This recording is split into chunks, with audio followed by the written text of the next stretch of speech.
Godavarikhani బిడ్డైన Janasena party నాయకులు సాగర్ గారిని మాట్లాడాల్సిందిగా కూర్చున్నాను.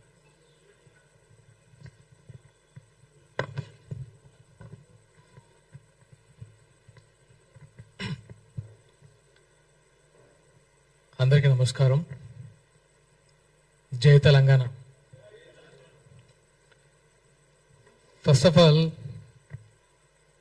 గత 3-4 రోజుల నుంచి, గత వారం రోజులుగా జరుగుతున్న పరిణామాలు చూస్తే మనం తెలంగాణలో ఎవరిని ఇన్స్పిరేషన్ తీసుకోవాలని భయం వేస్తుంది.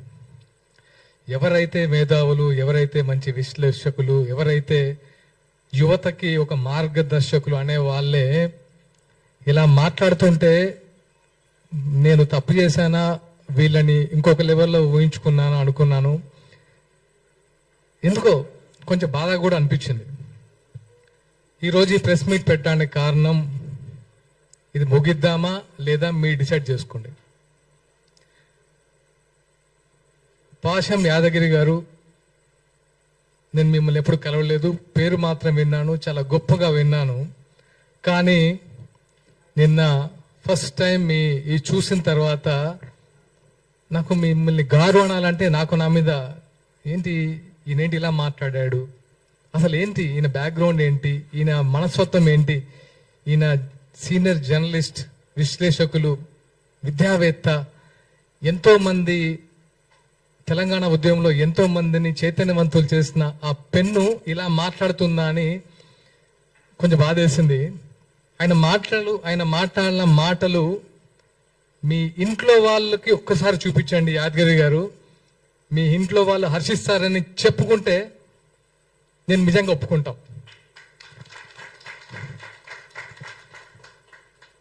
ఒక పర్సన్ పట్టుకొని మీరు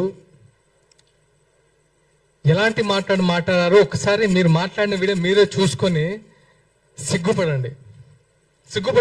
ఒక్కసారైనా సిగ్గుపడండి. ఎందుకంటే ఇంకోసారి తప్పు చేయకుండా ఉంటారు. నేను పవన్ కళ్యాణ్ గారిని అభిమానం లేకపోతే నాయకుడిగా చెప్పట్లేదు. ఒక మనిషి గురించి మాట్లాడడానికి నోరా ఇంకేమన్నా? పాషం యాదగిరి గారు, మీకు తెలిసిన మీ మిత్రులు చాలా మంది మీ గురించి గొప్పగా చెప్పేవాళ్ళు. నేను నైట్ నుంచి సర్ప్రైజ్ ఇదా ఆయన గురించి చెప్పింది. సినిమా ఆర్టిస్టులకి సిగ్గు, నీతి, న్యాయం, శీలం అసలు ఏముండదా? ఏమనుకుంటున్నారు మీరు సినిమా ఆర్టిస్ట్ అంటే? ఒక్కొక్కరు జీవితాన్ని పలంగా పెట్టి ఆకలితో పస్తులుండి ఇక్కడ సినిమా ఆర్టిస్టులు అవుతున్నారు. అదే తెలంగాణ వ్యాప్తంగా. వాళ్ళందరికీ మీరు ఇచ్చేది ఇదా? వాళ్ళ సంస్కారం లేదా? నువ్వు యావత్ సినీ లోకానికి క్షమాపణలు చెప్పకపోతే నిజంగా నీకు మనశ్శాస్త్రి లేనట్టే. కనీసం నీ మనశ్శాస్త్రి కన్నా చెప్పుకో, తప్పు చేస్తానని. ఎలాంటి మాటలు మాట్లాడతావు? గోదావరికని, లక్ష్మీపురం, మీరు ఏదైతే లెఫ్ట్ భావజాలం అంటున్నారో, మీరు ఇక్కడ ఆఫీసులో కూర్చొని మేము కమ్యూనిస్టులం అని పేపర్లు రాసుకుంటూ ఉత్తేజపరచం అనుకుంటున్నారో, అదే 25 సంవత్సరాల క్రితం లక్ష్మీపురం గుర్తుపెట్టుకుని పేరు విమలక్క గారికి తెలుసు. 20 సంవత్సరాలు జైలు గోడల మధ్య ఫ్యామిలీని, జైలు బయట మేము. అది మా మీరు పెన్నుతో చేశారు, మేము గన్నుతో యుద్ధం చేశాం. తెలుసుకోండి. మీకేంటంటే మీకు మీడియా ఉంది కాబట్టి మీ పేర్లు బయట వినబడతాయి. కానీ అప్పుడు మాకు మీడియా లేదు, మా గురించి రాసేవాళ్ళు లేడు, మాట్లాడేవాళ్ళు లేడు, వచ్చేవాళ్ళు లేడు. కనీసం రాజకీయ నాయకులు, పోలీసు బూట్ల చప్పుళ్ళు 24 గంటలు విని ఉలికిపడలేసే వాళ్ళం. అలాంటి ప్లేస్ నుంచి వచ్చాం. మాకు కొత్త కాదు ఇవన్నీ. మీరు ఏదో గొప్పలు అనుకుంటున్నారు. లెఫ్ట్ అంతకు మించి చేసా. ఒకసారి కావాలంటే కనుక్కోండి. ఓకే, నాకు ప్రచార కార్యదర్శి అనే పదవి మొగలి రేకులు సీరియల్ ద్వారా నేను ఒక మంచి నటున్నాను, నాకు ప్రేమ వచ్చిందని ఇవ్వలేదు పవన్ కళ్యాణ్ గారు. నా బ్యాక్గ్రౌండ్ తెలుసుకొని, నాకున్న కమిట్మెంట్ తెలుసుకొని ఇచ్చాడు. గుర్తుపెట్టుకోండి. ఇక్కడ మేము తెలంగాణ బిడ్డలమే. మీరు మాట్లాడే ముందు ఇక్కడ నుంచి ఇది నేను ఈ రోజుతో ముగిద్దాం అనుకుంటున్నాను. ఎందుకంటే ఈ ప్రెస్ ఇంకెప్పుడు జనాలకు వెళ్తారు బాస్? మీరు ఇంకెప్పుడు ప్రజా సమస్యల మీద మాట్లాడతారు? సిగ్గుంటా? రైతుల అకాల వర్షంతో పంట తడిసి గుండెలు బాదుకుంటూ రోడ్ల మీద వచ్చి దాణం వేస్తుంటే ఇక్కడ మీరు ప్రెస్ మీట్లు పెడతారా? వాళ్ళ గురించి ఆలోచించారా ఈ రోజైనా? పవన్ కళ్యాణ్ ఆలోచించాడు, ఈ రోజు కాదు ఆ రోజు. కౌలు రైతులకి సొంతమని ఇచ్చాడు ఆ రోజు. ఒక్క డబ్బు నుంచి డబ్బులు తీశాడా? చెప్పండి. ఈ రోజు ఎంతమంది రైతులు రోడ్డు మీద పడ్డారు? రైతు అనేవాడు పంటేసినప్పటి నుంచి ఎరువులు దొరక్క, రుణాలు దొరక్క, అతి కష్టం మీద పంట తీస్తే ఆ పంట నెల రోజుల నుంచి కళ్ళాల మీద పడిగాపులు కాస్తూ అరే ఎప్పుడు వర్షం వస్తా అని గుప్పిట్లో పెట్టుకొని ఉంటే వీళ్ళు వాళ్ళని పడుచుకోకుండా ఈ సొల్లు మీటింగ్లు పెట్టేసి పవన్ కళ్యాణ్ ఒకరు దొరికారు కదా, మనకు మంచి ఫేమ్ వస్తుంది, మంచి మైలేజ్ వస్తుంది, ఈరోజు ఇంతమంది వచ్చి మాట్లాడతారని సొల్లు మీటింగ్ పెడతారా మీరు? ఇదే మీరు తెలంగాణలో ఫైట్ చేసే విధానం. ప్రొఫెసర్ నాగేశ్వరరావు గారు, చాలా వీడియోస్ చూశాను మీది, ఒక మంచి విశ్లేషకులు అనుకున్నాను, కానీ ఎందుకో తగ్గించుకున్నారు గౌరవం. మీకు ఎందుకండి? మీరు అన్ని పార్టీలు సేమ్ మీ ముందు, మీరు అన్ని పార్టీ నాయకులు మీకు రెస్పెక్ట్ ఇస్తారు. మీరు ఆ ఒక్క మాట తొలిలారు, సంస్కరించుకున్నారు, అయిపోయింది. దాంతో మళ్ళీ రౌండ్ టేబుల్ మీటింగ్ అని నలుగురు రెచ్చగొడితే వచ్చేసి అసలు పవన్ కళ్యాణ్ గారు కుల ప్రస్తావన తీస్తారా? తీయండి, ప్రూఫ్ ఇవ్వండి. నిజంగా మీ ఇంటికి ఆంధ్ర పోలీసులు వచ్చారా?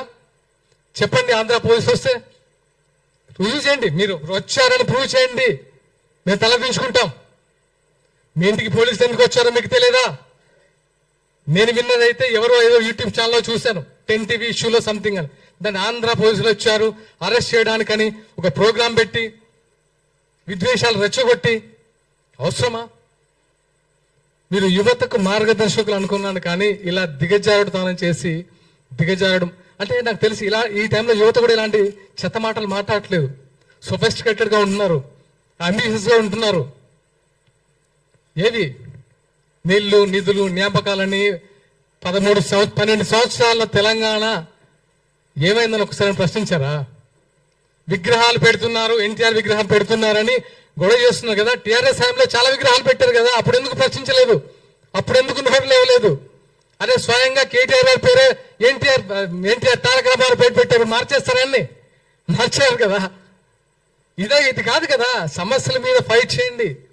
మీరు ఫైట్ చేస్తే మేము వస్తాం, మేము వెనుక ఉంటాం, మీ ముందుగా మేము వెనుకుంటాం. అరే ఫైట్ చేస్తున్నారు వీళ్ళు, వెనుక మనం ఉన్నామని. లెఫ్ట్ భావం ఇది కాదు కదా. లెఫ్ట్ భావాలంటే ఇలా తిట్టడాలా? గుర్తుపెట్టుకోండి, మొన్న మున్సిపల్ ఎన్నికల్లో, ఇది గుర్తుపెట్టుకోండి, మున్సిపల్ ఎన్నికల్లో రాష్ట్ర వ్యాప్తంగా జనసేన పోటీ చేసినప్పుడు అన్ని తిరిగాను.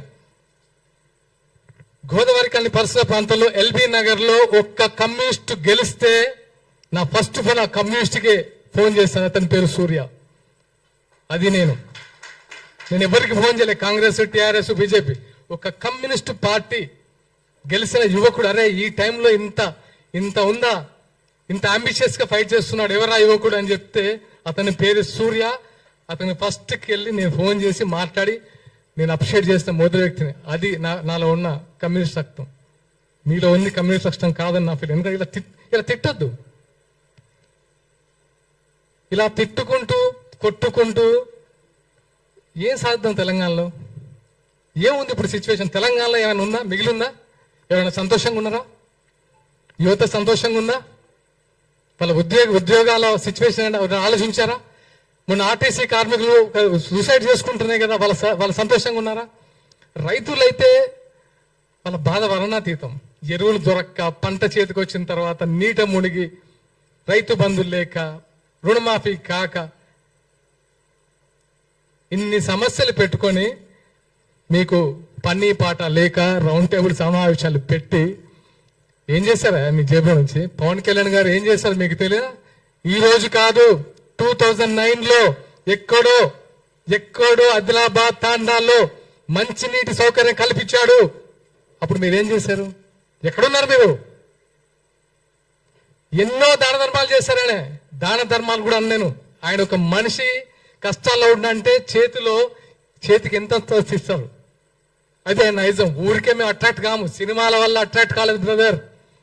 ఆయన సినిమాలు చూసేవాడు అట్రాక్ట్ కాలేదు. జన సైనికులు, ఆయన వ్యక్తిత్వం, ఆయనకంటే పెద్ద హిట్ ఇచ్చిన సూపర్ స్టార్లు ఉన్నారు, వాళ్ళకి ఇంతమంది ఫ్యాన్స్ లేరు ఎందుకు? ఆయన వ్యక్తిత్వం. ప్రతి వాడికి సమన్వయం. ఆయన ఒక ఆకలి చూస్తే ఒక ప్రొడక్షన్ బాయ్ సరిగా అన్నం తినపోతే ఫస్ట్ అతనికి పెట్టి తర్వాత దాన్ని పెట్టించుకునే టైపు.